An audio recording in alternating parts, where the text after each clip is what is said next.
Hello and welcome to Pest Perspectives episode 68. This week I have Richard Barrie on, but before I mention what we're going to talk about, I'll just mention that the podcast is now sponsored by Powered Now, a job management software company that can help you with all your pest control needs, treatment reports, invoices, etc. So yeah, thanks for sponsoring us for a year. And if anyone else wants to sponsor the podcast to help the show, to push the show further, I messed that up, didn't I? Right. If anyone else wants to sponsor the show, they're more than welcome to. Just drop us an email at pestperspectives@gmail.com. And everyone can tell this show is not scripted by that. I make it up on the fly. But this week, we have on Richard Barrie from...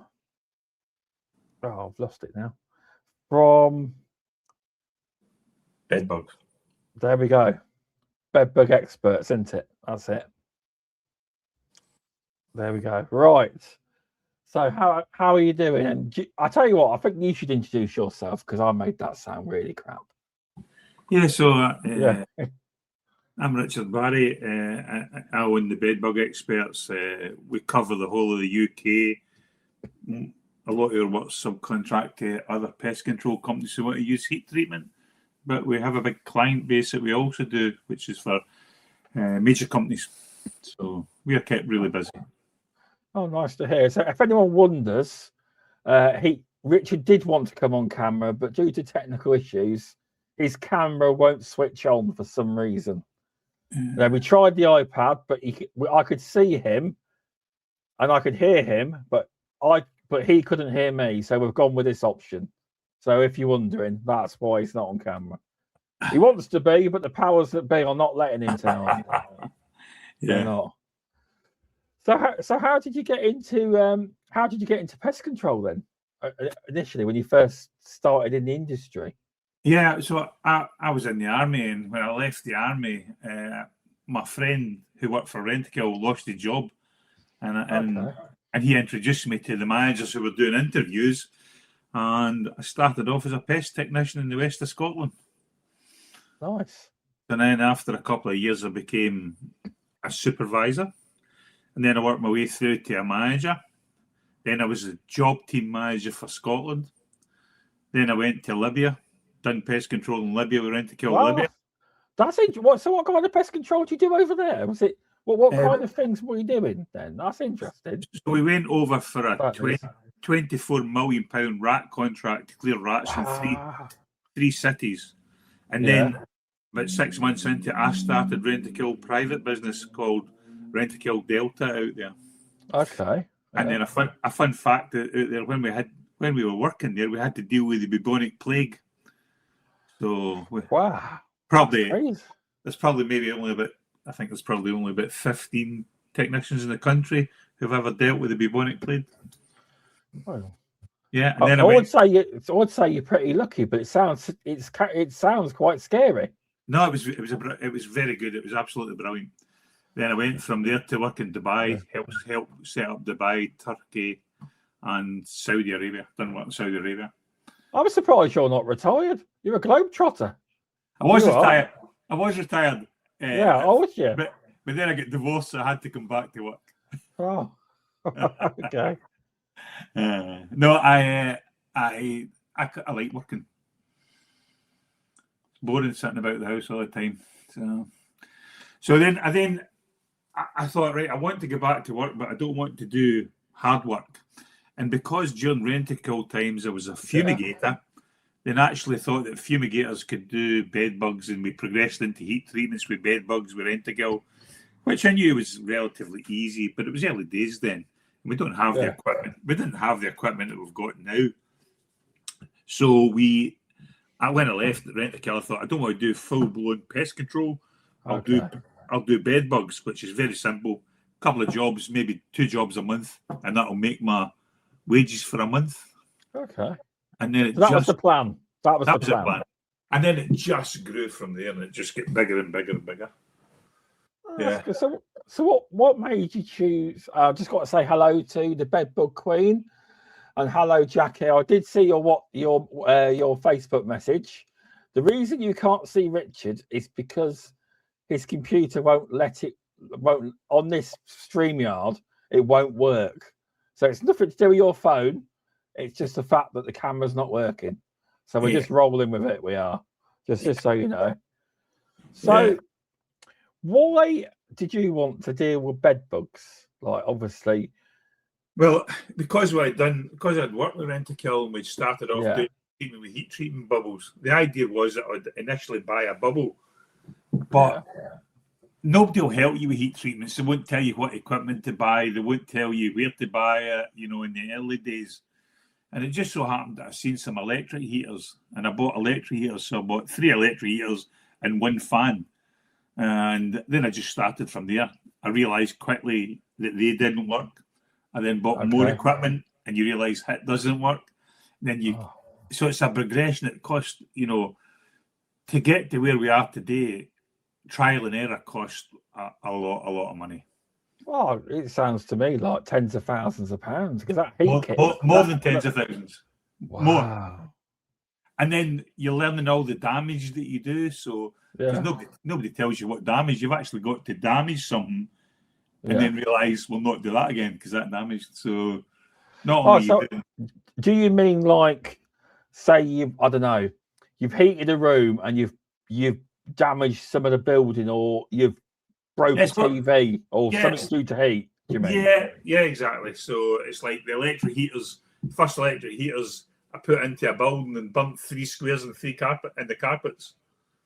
Oh, okay.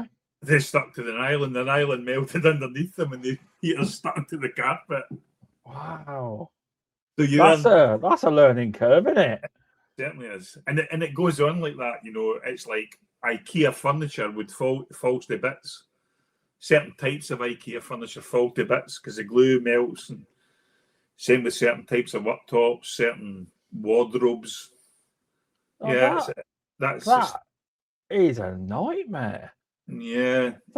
So what did you have to, in the end? Do you have, like, obviously you've learned over the years, but do you have to now have a prep sheet and a disclaimer to say we have no liability for this? So we have a prep sheet, that everybody has, general stuff. But what we do now, we do a full inspection before we turn the heaters on.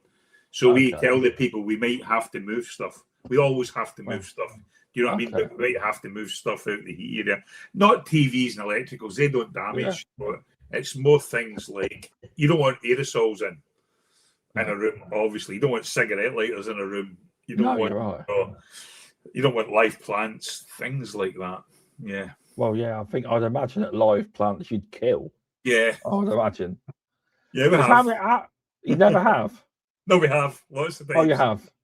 Oh. Sometimes you look at a plant, you think that's plastic, and it turns out to be a live plant. Oh, right. Okay. Okay. Well, it's a big learning curve anyway, isn't it? It is. Yeah. It is. And then we've ended up now.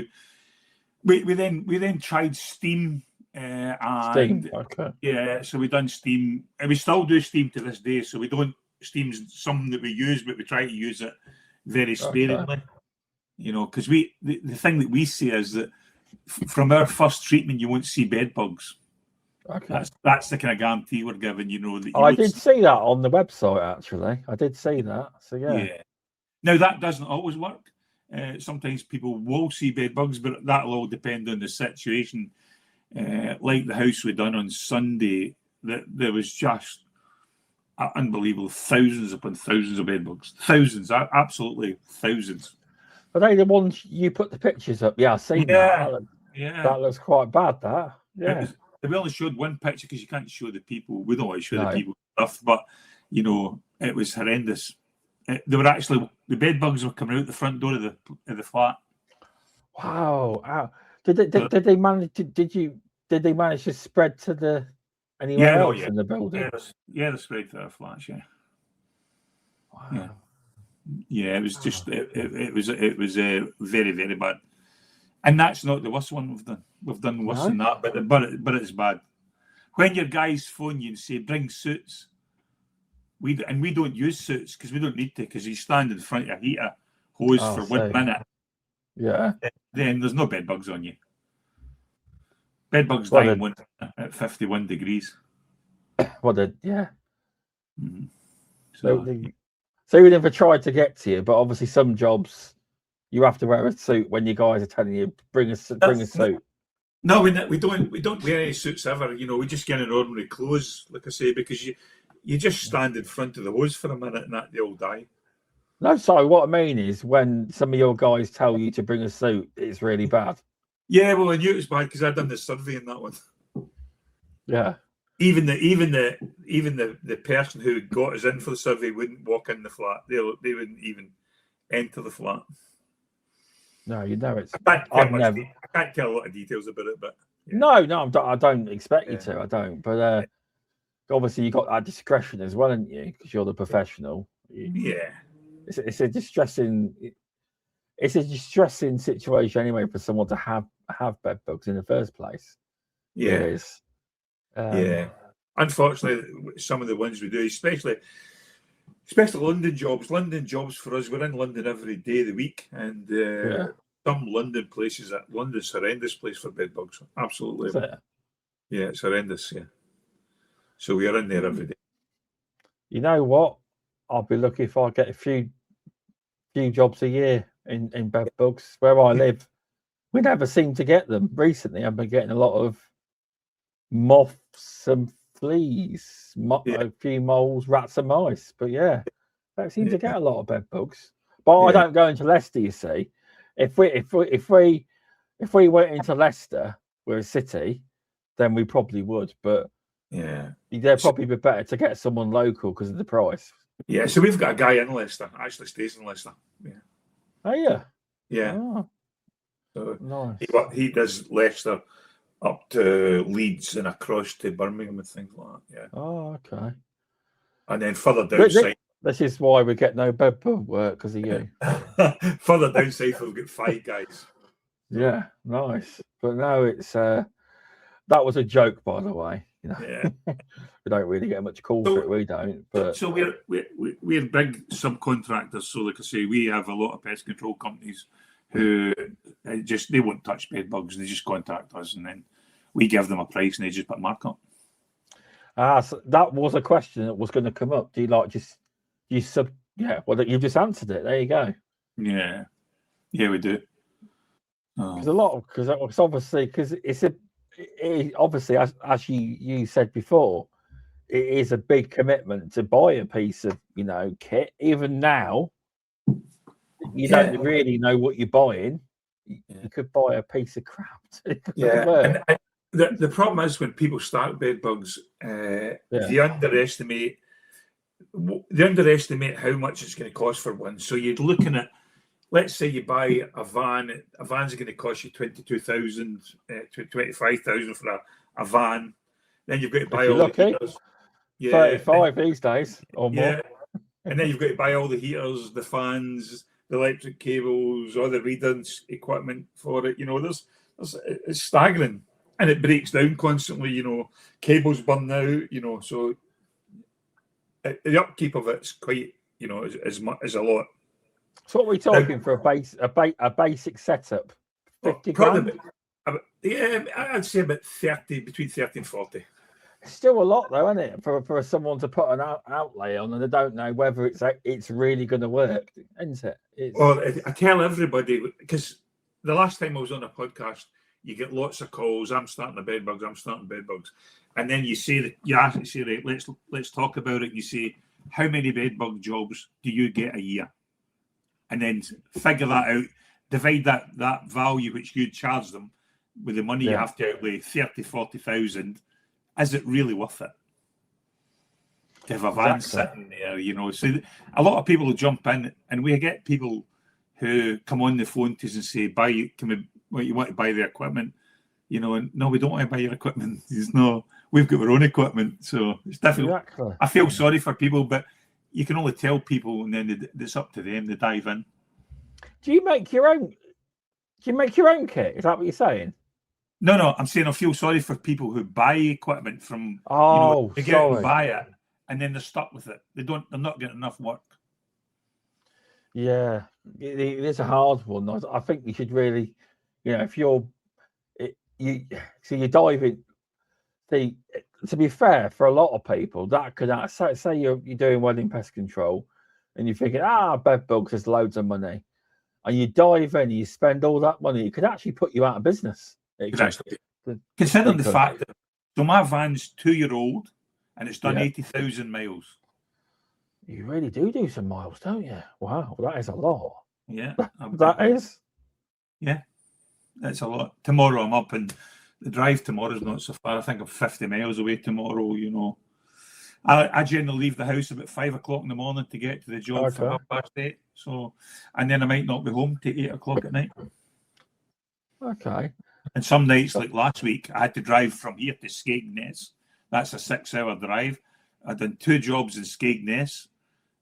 I see that because I like to go on holiday to Skegness. It's only an hour and a half from me. Yeah. Go Putlands. I go to Putlands holiday camp with the kids, wife and kids. And then I drove back up here to Dumfries. Yeah. Wow, that's a drive, isn't it? Yeah, and then I done one on Sunday. So I worked Friday in Skegness. Saturday I was in Dumfries, and then I went up to a place up the coast called Largs on Sunday. Okay. So I see. You've actually made your own bedbug monitor. I see. I did. Yeah, and it's a very, very good one. And I'm not just saying that because I made it. But if you think of bedbug monitors at the minute, there's hundreds of bedbug monitors out. There is. And every other one will have they've all got a pheromone on them. So what? Yeah. If you imagine let's say there's 10 with pheromones on, every pheromone will be different. Yeah, every manufacturer says that pheromone's the best pheromone in the market. They will. Yeah. So when a piece of equipment comes on the market, I automatically buy it. Okay. I test it and evaluate it. And I was testing bedbug monitors, and I thought these don't really work. They're rubbish. But what I did notice that anybody that does regular bedbug jobs will notice that bedbugs love wood. They absolutely love it. Yeah. And I thought, right, I'm going to make a wooden bedbug monitor, and that's what I done. So after a couple of trials and error, I made it. It took about 3 years actually to finish it. Oh, Then I sent it down to Richard Naylor for testing. You know, Dr. Richard? Yes, nice. And he said it was one of the best he'd ever seen. So yeah. Well, that's quite a statement coming from Richard. Yeah, The guy tests everything. Everything, yeah. He even chucks bed bugs in his bed with him. Yeah. He's very good. Have you ever done that? And I never will. No chance. They'll be like, I know who this guy is, and run. Now I know that I'm not going to carry bed bugs home. I know that. I absolutely know that. Never, and all the time I've been doing it, I've carried bed bugs off. But when I was married, my wife still made me strip at the front door, and I had to take all my clothes off, take them up, and put the washing machine. I wasn't allowed to walk in with. Killed though, weren't they? You in that room, they'd all be killed. Like you get hot too, don't you? Yeah, they're all killed. Yeah. So yeah, definitely. But couldn't she see that then? Even when you told her? No. Even the guys that work for me, they always make them strip off at the door. Really? So, you need to understand. Yeah. When they see some of the pictures. Oh, that's probably what puts them off, but they will die with the amount of heat. Yeah. How to say, have you ever done these? I've heard about these big London jobs where you do the entire block. How does that work then? When you do the whole block, is it room by room, or do you warm the whole building up? No, there's not enough heaters to do that. So the biggest one we did was 55 bedrooms. Damn! Wow. So and we just we heated up in blocks of 10 at a time. So it takes us just about 6 days to do it. So how long does it take? Obviously, let's do a comparison from when you started doing heat treatments to now. Yeah. Like, I mean, I've heard the old equipment used to take 3, 4, 5 hours to warm up. Does it take not long now? It used to take 8 hours to do a heat treatment at one time. Yeah. Did it? Yeah. So you know that there's different types of heat treatments. There's pods, you know, that you've probably seen them. It's a chamber. The one that Rentokil started to use. There's stacks where people put it in the middle of the floor, put a polythene sheet over it, and then there's space, which we do. Which space we don't take the clothes out of the room. We don't tell them to wash them. We don't tell them to boil wash their clothes. We just put the hoses in, put fans in, and then heat the whole room up. Okay. So our heaters from the minute we switch them on, in about 5 minutes, the whole room's at 55 degrees. Is that all that's needed to kill bed bugs then? 55. They're down at 51. Okay. So we'll hold the heat between 51 or 50, and so there's a time scale. At 51, they'll die in 1 minute. Okay. You know what I mean? But if it's only 48, it takes hours. So that's strange. Yeah, it's strange. Yeah. It's very strange. Yeah. And what happens is we'll heat them up rapid, so you knock down very quickly. You don't have time to run away. At 45 degrees, bed bugs think to themselves, "Holy shit, I'm going to die here," and they start to run up the way. They'll run onto the beds and they'll try and run, but they're always aiming for cold places. So we tell the people, don't make your bed, just jump out in the morning.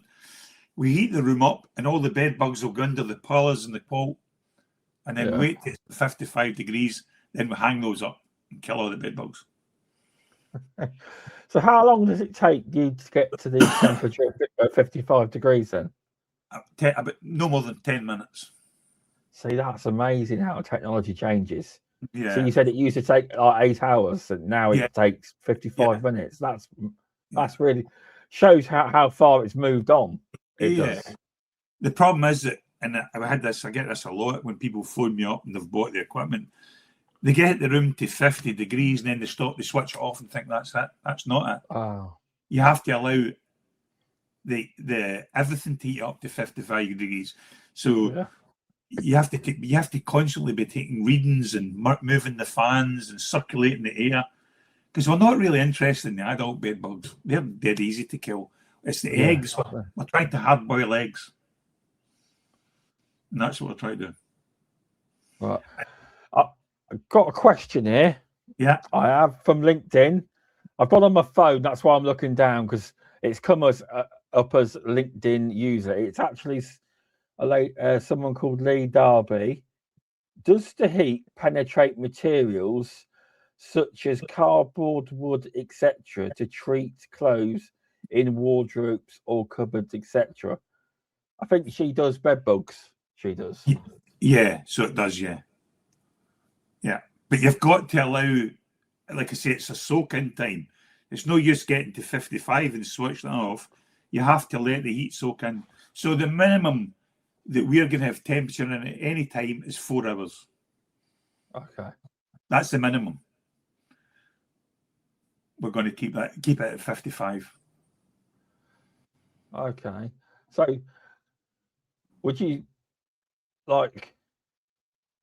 are you there like in one property all day per job, or do you just do room by room? Or no, we heat a whole house at one time. You heat a whole house. Okay. Yeah. Well, I suppose what, do you just put heaters in each room, or does it depend on the layout? It depends on the layout. Yeah. So obviously sometimes can you have an adjoining room that's next to it, but the heat will go through the walls with it, or no, you have to have a hose in every room. Yeah. Okay. Oh, so you have the machine, but you can have multiple hoses coming out of it. Is that right? Or yeah. So there's generally well, we have got machines that can 2 hoses come out of them, but most of the machines is 1 hose, and you put a splitter box on it. Okay. And split it down. Okay. Yeah. It's a fair question. It is. Yeah. I know she's very much into bed bugs. Yeah. I'm surprised the bedbug queen's not asked many questions here, but she's not asked much. She hasn't. when I hang on. Lee says, I thank you. I asked because I had to use a heat. There we go. Thank you. I asked because I had to use a heat treatment on one job, and they told me it doesn't penetrate into drawers or wardrobes or items in cardboard boxes, etc. Thank you for clarifying. You can't. So drawers, we open the drawers. Do you know what I mean? So we'll open the drawers. We'll open the wardrobes. But if you've got it in a box, let's say you've got clothes in a cardboard box, then we would spill that out, and spread it out across the living room, or across the bedroom. So sounds like you just say anything you want doing, chuck it in the heat, love. Chuck it in the heat. Chuck it all in. Yeah. Don't put it in black. People put it in black bags, and we have to rip the black bags open and spread the clothes about. Yeah. It's all about the air movement. Yeah. So if you've got enough fans in there blowing at a certain direction for enough time, then it'll penetrate. Yeah. That's good to hear. Great question. Thanks for that. Also, Jason was saying from Ask Pest Control that he did a bed bug job today, and he had to strip off in the garage standing in a plastic bag. There you go. Yeah. But no, so obviously you do specialise in bed bugs because that's the name. But is that the only pest you deal with? No. I also have a pest control company. Oh, do you? Is that a different name then? Is that? Yeah, it's a different name. That is separate. Yeah. Well, what's it called? Out of interest. It's just called the local one. It's just called the Ayrshire Pest Control. Oh, okay. Oh, okay. It's just a local company, for this region. Yeah. Oh, I don't work in that, but I've got people who do that. No, you've actually got a business that runs itself then. Yeah. Well, nice. That is what they say the dream is. Successful business can run itself. No, the dream is inventing a bed bug monitor and retiring and getting residual income. Yeah. Can people now? If someone wanted to buy your bed bug monitor, do you sell it to people or not? Yeah, we do. Yeah, so it's got a website. I will put that in the description after the show. So if anyone wants to test it out, it does sound good because you're right. Because bed bugs do like wood, going on wood. So it's a long-term bed bug monitor. It's not like at the minute if you buy a cardboard one, it probably lasts maybe a month and then it gets dusty and it's and it's no use. The Clearview bed bug monitor is designed that when you go on holiday, you take it on holiday with you. You put it in your suitcase. You come back. You put it back into your bed. It's designed to be moved about with you. So. Yeah, no, that's good. I think I sent you the picture of the hotel. You did, and I forgot to actually upload it to put it in here. Yeah, I mean they were one of the first customers a year and a half ago. They bought those monitors. Yeah, and then they hadn't been checking them monthly, like they're supposed to do. Yeah. And they pulled the bed out the other day there, and lo and behold, it was full of bed bugs. Oh. See, had they been checking it monthly, they could have been on top of it more. They would have been well on top of it. As it was, then we have to heat that room, the rooms either side, the room above and below. So the cost escalate. Costly mistake. Yeah. One thing I wanted to ask you, because we were chatting about moths the other day, is you mentioned that you use these parasitic wasps. You do. Yeah, parasitic wasps. So is that just like for house moth, like clothes moth? Is that carpet moth? Yeah. So what's you come in a sachet. You get about 2,000 in a sachet. They're very small. You can hardly see them. And there's only a little pinprick. You just set the sachet in the floor, and then let it. They start to hatch over 3 weeks or something like that. And you put moth traps in to trap the male moths. Yeah. And then the parasitic wasp do everything else. Yeah.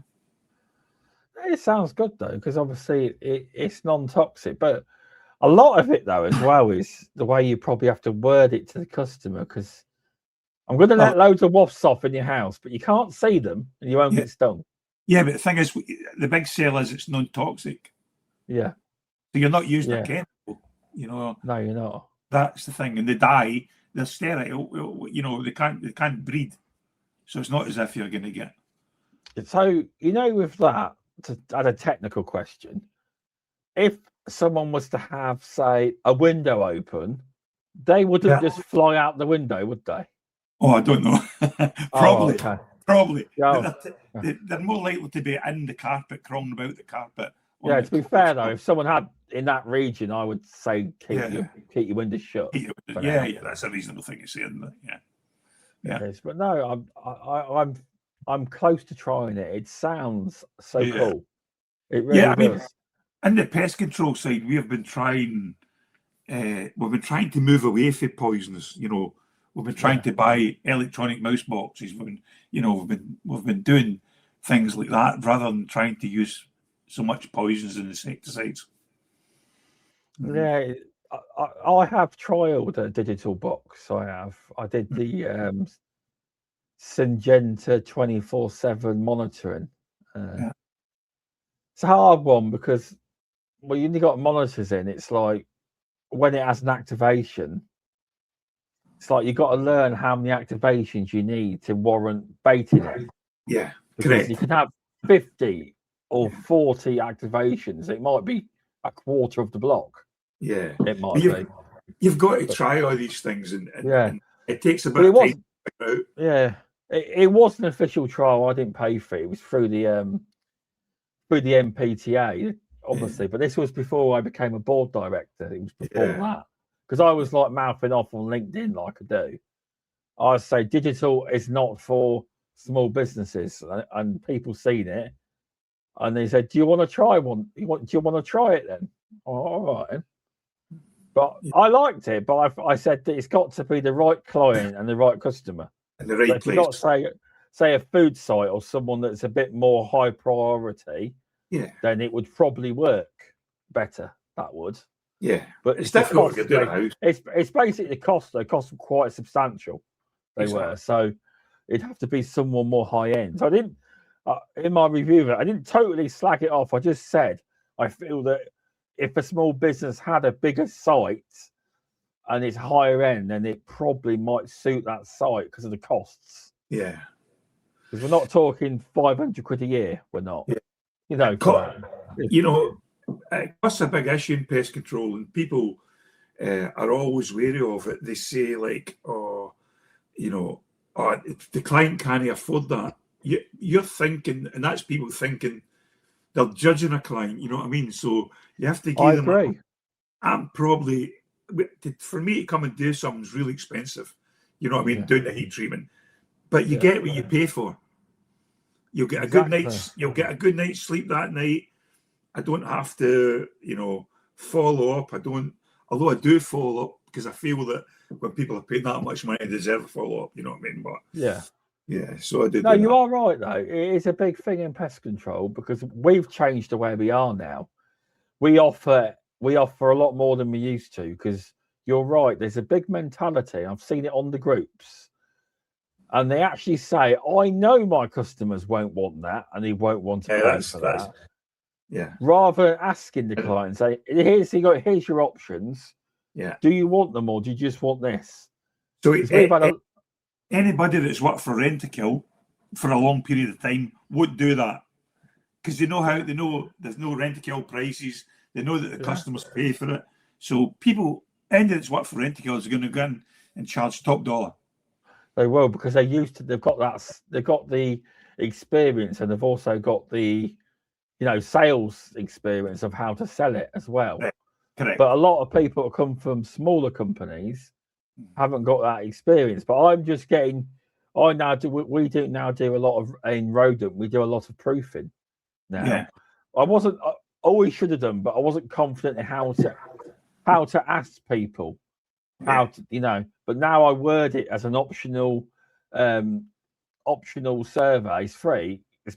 Basically, when we do a riddance on a rat or a mouse, we now offer them, I'm not going to guarantee that you'll never get anything again, but these areas can reduce access, and we offer them that. And a lot, to be fair, recently I've had a lot of them say yes to Yeah, it. so it we've just, got just shows you.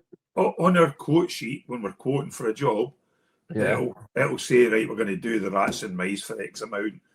Yeah. But additional service, you need that proofing. So we proof anything up to the size of a 10 pence free of charge. Yeah. Anything above that 10 pence we charge. And we put that on the sheet and say, you know, we're going to do this. We'll do this. It'll cost you this. The total price is this. And that's the way Rent-A-Kill will do it. Yeah. Multiple. So when you get into a premise, you should be quoting 3 other things at all times, not just rats and mice.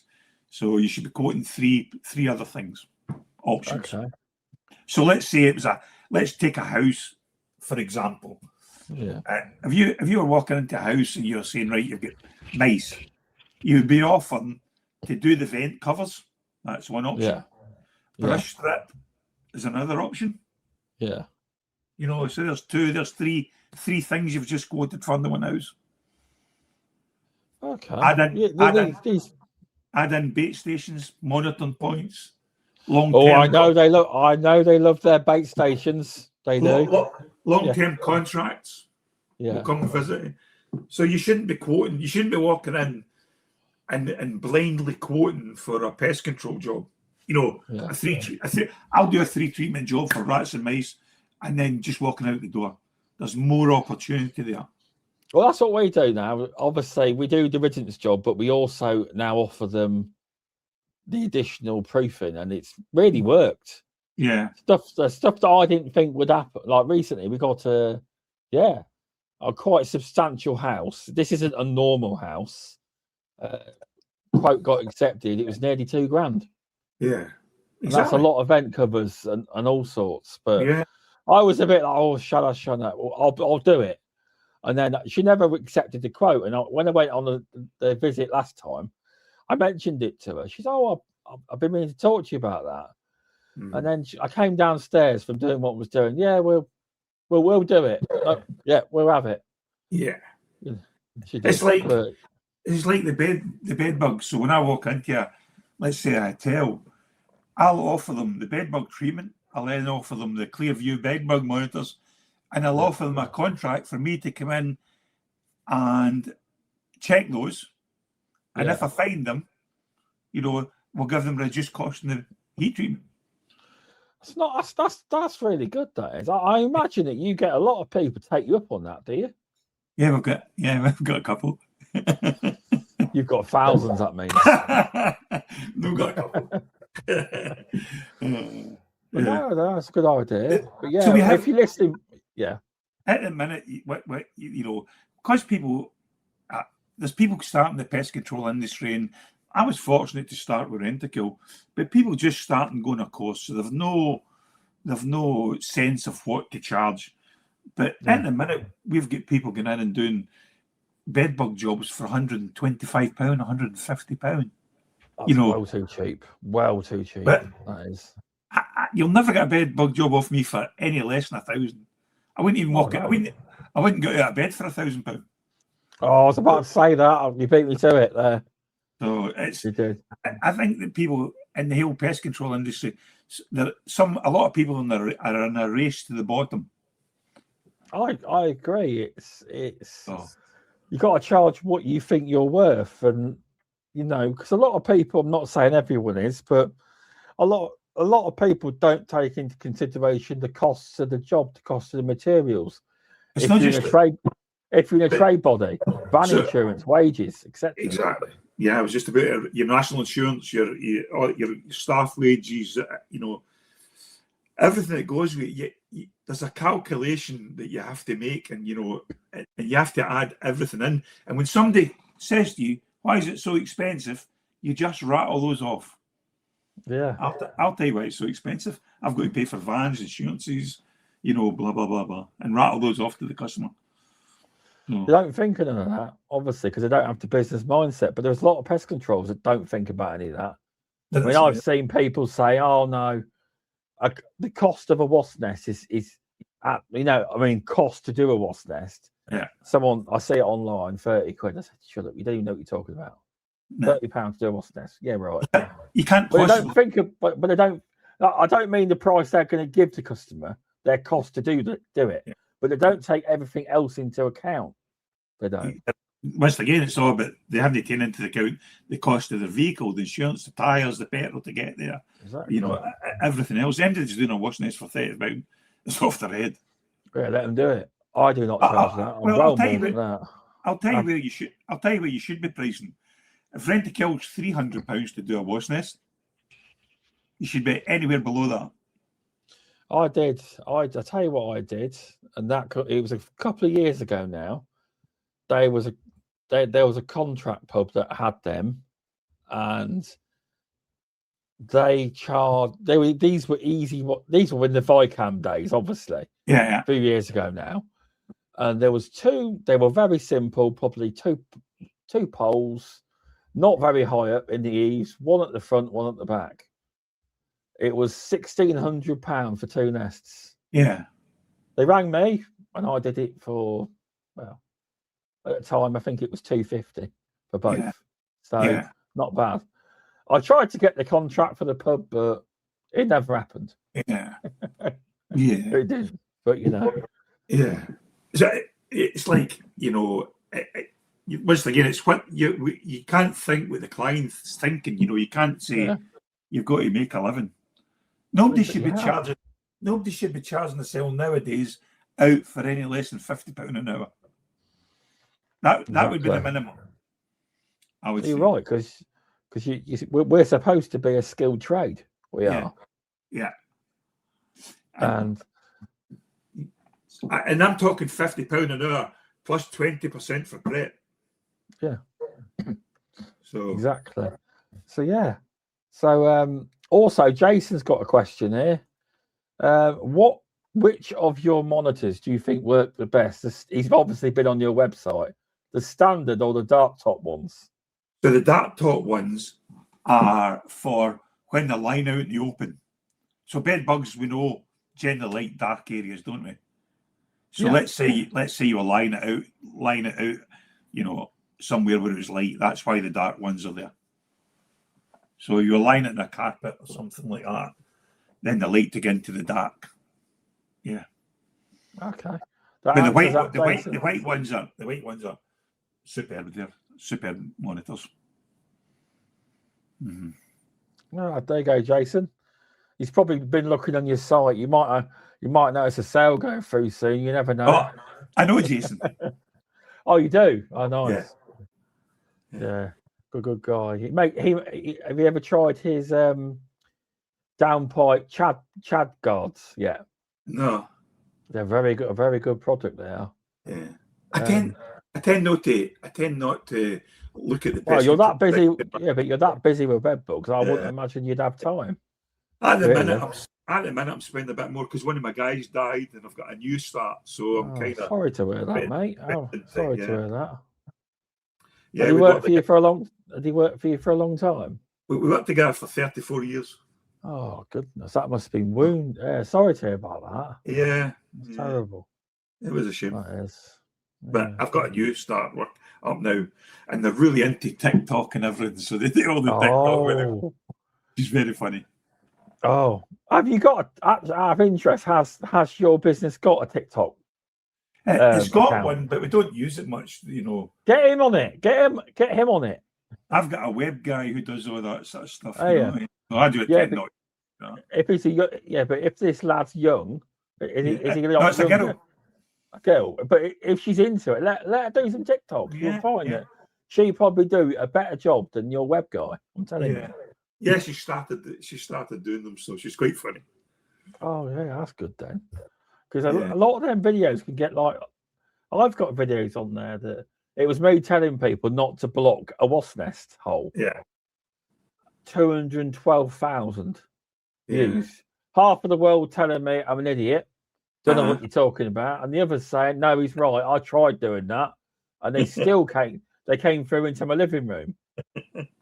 But funny enough, she gets stung today. So, Did she? Yeah. So she's What's she doing a wasp nest then? No, she was standing. We were looking at a wasp nest, but she was standing like 12 feet back. And one just come up and stung her. I've had that before. Yeah, in the head, and I've got no hair. You know? Yeah. But I wasn't doing the wasp nest. I just got stung. Yeah. No, she doesn't do without being fully suited up. Oh, that's the way you should be. But do you know these parasitic wasps? Do you know if they can deal with any other kind of insects or not? Is it just moths? I don't know. I just, the guy, I can't remember how I came up. I had heard about them years ago. Then it popped up in a feed somewhere, and I thought, right, okay, I'm going to do these if they're cheap enough. Rent-a-kill, when we were in Libya, not in Libya, we were in Dubai, we get, Rent-a-kill come out with the ones that kill the flies. So there's millions of flies, you can imagine. And we were doing the ruler of Dubai's stables, and he didn't want any flies. So So we were getting the parasitic wasp to kill the flies there. And that was the first time I heard of them. Yeah. Oh, so there is a version that does flies then. Okay. Yeah. Because my mate was asking me, he says, I've heard there's some fly version. So I'll have a look on that dragonfly site you recommended. Yeah. I don't know how the fly ones, I don't know how they went in the end, because we couldn't get permission to bring them in the country or something like that. Oh, okay. Yeah. But they were available at the time. I'll have to see. I will. I'll have a look on that drug. I've actually tried to add one of them on LinkedIn. I'll see if I can get the guy from Dragonfly to come on the podcast and have a talk. I will. He's been on the other. He's been on the other podcast, the Beauties and Beasties. He's been on there before. He has. Yeah, he'll be an interesting guy. Oh yeah, most definitely. Yeah, so what do you think future of the bed bug world is? What do you think? You're going to say heat, aren't you? Yeah, I mean, it's hard to say really. There's products come on the market every other day for bed bugs. Now, even when I was in Rent-a-Kill, every single company would bring a product and go, "This is the greatest thing since sliced bread." This will be the end of it. This will be the end of it. But in reality, the bed bugs just keep adapting and adapting and adapting. And they just, I don't know. I think it's just going to go on and on for a long time. There was one in America that's out just now, which I think they're trying to get into the UK, which gave them a mold, like a bacteria in them, a mold that eat them. That will be out eventually. You're on about Apprehend, didn't you? Apprehend, yeah. Richard Naylor's tested it, I believe, or he is testing it. So I believe they reckon. I don't know how far away, a year or two away. I don't know. Yeah. But it will be coming to the UK. Yeah, no doubt. But once again, that's a long-term thing. So you spray it and it takes a long time to kill them. Yeah. So people don't, obviously it's not the biggest of game changers because America's got it and they've still got bed bugs. It's the same with there's not a product in the market at this very time that would actually stop bed bugs. You know what I mean? It's not. There's no game changers on there. None. That is one word I hate. If someone puts a game changer, I'm like, I don't want to try that because it puts me off because I think no, it ain't. Yeah. So I know the bedbug queen's on. So she's that chin checks dust, and I'm quite sure that Rent-a-Kill had a version of that 20 years ago. There was something, weren't there? There was registered with the HSE. Yeah, there was. Yeah, and they let it run out. I don't know what it was. It was some kind of dust. Yeah, it was. I'm pretty sure it's roughly. It was the same thing. But what happened was it came on the market. Rent-a-Kill pushed it big time, and it wasn't for bed bugs then. It was for cockroaches. Okay. But it suddenly it died a death. It was as if it was taken off the market. It just never went anywhere. And Rent-a-Kill withdrew it as a product. Oh, well, I suppose if you spend that much on it, you've got to get a return on investment, ain't you? You have. Yeah. Especially how much it costs to do a product. Registering, they reckon it costs millions. Yeah. You can spend all that money and then they say no. They can't. Yeah.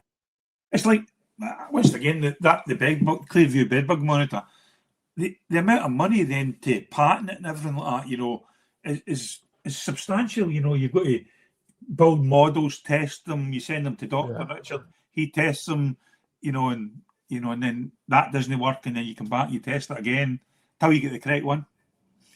So it's doing anything nowadays, and that's nothing compared to an insecticide. An insecticide's millions to bring onto the market. Yeah, they are. It's like there's more leaving the market than there is joining, because they reckon it's something like 6 to 8 years or something to actually get something registered that's an insecticide or like a bait. Because obviously, when it comes to introducing new active ingredients, they reckon there's a new one found once in a generation. Yeah, a lot of it, because a lot of the baits that they have on the market, a lot of them they've just changed them up slightly. A lot of them are just mixtures of different. There's no massive innovations. Everyone talks about cilantro, but some people say it works, some people say it don't. But it all depends on the situation. Yeah. So we used to use that in a liquid form, so it would come in a black liquid, and you had to get like fish guts, measure it out exactly, mix it in with the fish guts, and then you put it down for the rats. Oh. Or depending on what they were eating, Yeah. on certain different areas you put different ones in. Yeah. I heard of one that someone told me about. Obviously, it was long before my day. Alpha Chloros used to put it in corn. Used to mix it up in buckets of corn. Yeah. Apparently. Yeah. They reckon it got banned because the birds used to die or something. Yeah. It used to be everywhere. Yeah, well, they used to take off. If somebody scared the pigeons, they would take off, and then you've got like a 1 pound flying bomb. That was the problem. Yeah. So it would start to fly away, and then it would pass out, and then it would just come down like a bomb. Well, yeah, because I think obviously some people back then just put it anywhere out in the open, etc. Yes, we did. Yes, we did. We did. Yes. Anywhere we wanted. I think it's back, but I think it's in a block form called Black Pearl. Right. I've never tried it. I've never tried that one. There used to be a poison called Lindane, and I'm sure that if there's any older pest controllers on there, they'll have heard of it. And when I was first getting shown, when I first started, which was 43 years ago, my supervisor says, go into the van and you'll get a tub and it says Lindane on it and bring it in. So I walked in with the tub, and in those days you had to sign you off that you were cleared to use every poison. So every individual poison you had to be cleared on. And he opened the lid with a mask on, the gloves on, and he had half a teaspoon out, and he put it down the hole, and he shut it up and he says, right, you know how to use that, never open that tub again. It was that deadly. It was carcinogenic, and it lasted for 99 years. Wow. And in those days, in the cities, they used to pour it into the wall cavities in kilo bags. Oh, how the world's moved on. Yeah. Wow. I always, because many years ago, there was this thing where, what's that one? It's not the same stuff that they reckon that if you were to breathe it, your heart would stop and you'd be dead on the spot. It's cyanide. Cyanide, yeah. Oh, I wouldn't want to. You'd be dead just like that. But still, and you can't, and you wouldn't be able to use a mask, would you? Because they reckon if you can smell almonds, there's something wrong. Yeah. So you couldn't wear a mask. Is that right or something? Yeah, that's right. One of the poisons. Yeah. When I was in Libya, they used to buy fish stocks in the market, and to treat the cockroaches in the house while they were in there. So what used to happen is they used to. And this happened even when I was in Dubai. They bought it in the market, treated the flat, and all the people downstairs died. Wow. And it used to happen in Libya all the time. You could just walk into the market and buy tubes of fistoxin. There was a case here, though, weren't there? Yeah. You hear about that case where some people, I don't know how they got it in the country, they bought, was it aluminium phosphate? Yeah, and a little girl downstairs on her birthday died. Yeah. It came through the floor. Was that not in Leicester? I think that was in Leicester. I don't know where it was. It may have been. I don't know. But they reckon they brought it in, somehow got it through customs. Yeah. It seems a bit dodgy to me. I don't know how you get that through. Literally in some of those countries, you can walk into the market and buy literally anything, any type of poison, anything you want. Most of it comes from China, and when you read the labels straight away, it's all carcinogenic. So part of the thing when we were in Libya was we worked with the government to try and get all those poisons withdrawn off the market because people are just dying. Did it work? Nah.